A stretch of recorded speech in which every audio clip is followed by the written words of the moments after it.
असतं, टेक्निक्स असतात. आपल्याला अगोदर टेक्निक्सच शिकायचे.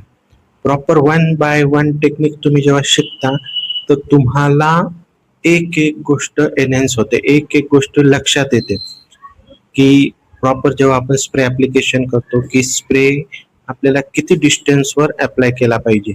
स्प्रे अप्लाय केल्यानंतर आपल्याला एनहान्स कसं करायचं व्हेरिएशन, स्प्रेचा किती रेशो पाहिजे, त्यानंतर जे आपण क्लिप्स वापरणार, पिन्स वापरणार, त्या कशा अप्लाय करायच्या प्रॉपरली. ओके. बऱ्याच वेळा काय होतं, स्टुडंट्स आहे ना ज्या स्टायलिंग पिन्स असतात ते वेड्या वाकड्या लावतात.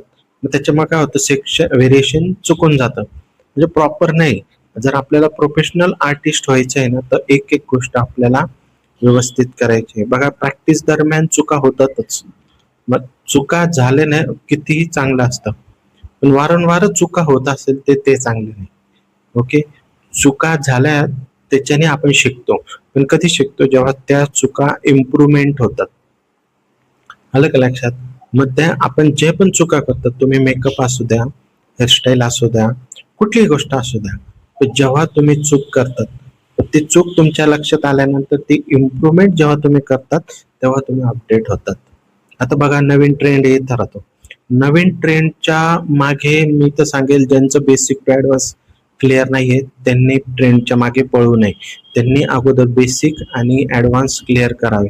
कारण काय होतं, बऱ्याच वेळा आपण ऍड बघतो, हे ट्रेंडिंग शिकायला पाहिजे, हे चालत नाही, ते चालत नाही, हे शिका, पण आपल्याला बेसिक टू ऍडव्हान्सच येत नाही.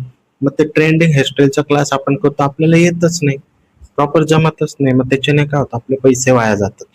क्लास जे नवीन नवीन आपण क्लास जॉईन करतो त्याचे आपले सर्व पैसे वाया जातात. अशा गोष्टी असतात.